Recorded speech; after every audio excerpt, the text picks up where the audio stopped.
They're very unscholarly in their approach to things. So, Dan Harris, he's a scholar, isn't he?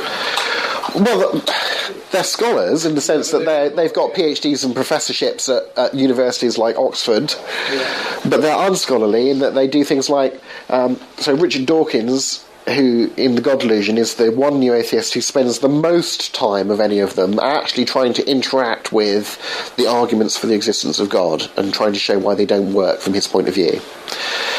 That means he spends a chapter thinking about that issue.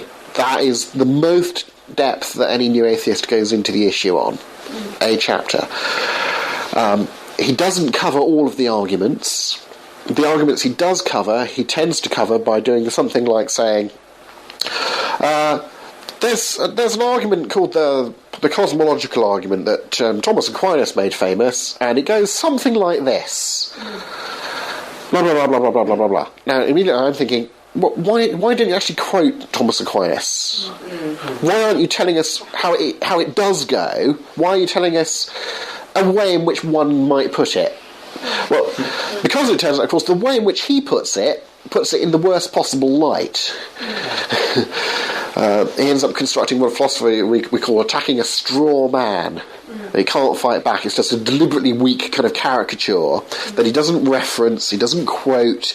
He'll just say, as lots of them say on this argument, they consistently mischaracterise it, and they'll say, the cosmological argument says something like, everything has a cause of its existence.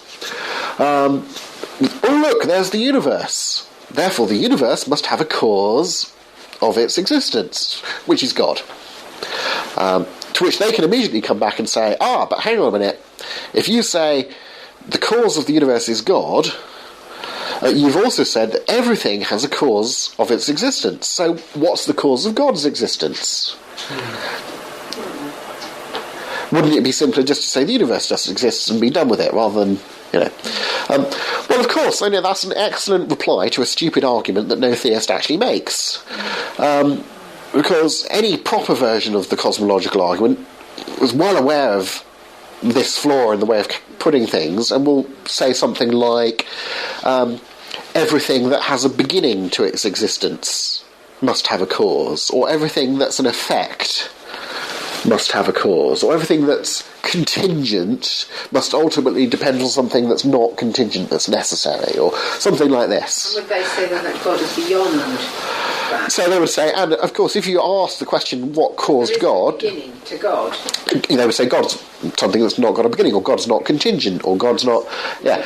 To ask what caused God is to assume that God is the sort of thing that needs a cause.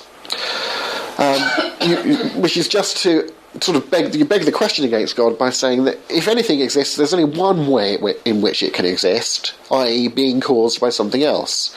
But all cosmological arguments generally take the form, if something exists, I suppose there's at least two ways in which it could exist. It could exist by being caused by something else, or it could, I suppose, be the sort of thing that just exists without having to be caused by something else.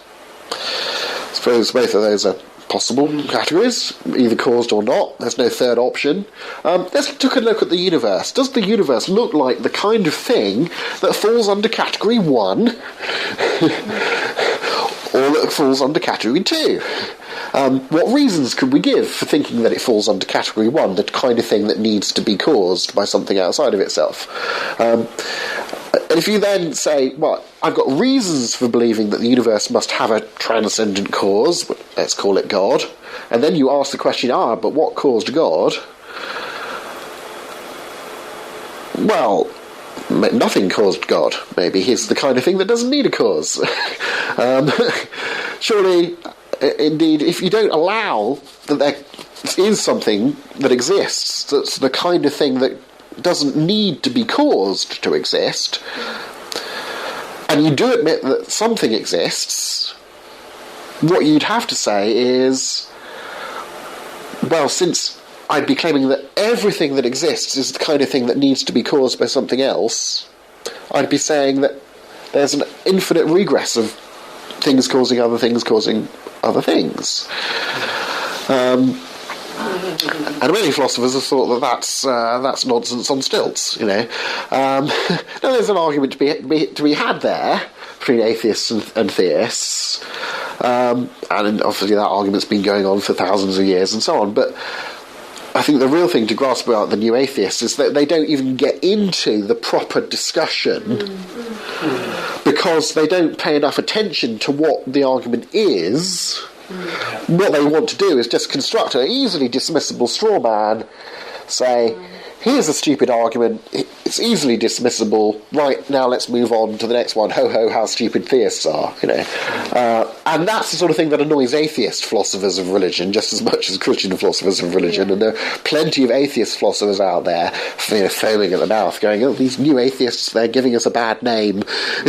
You don't have to be as unscholarly as this in order to be an atheist. Please.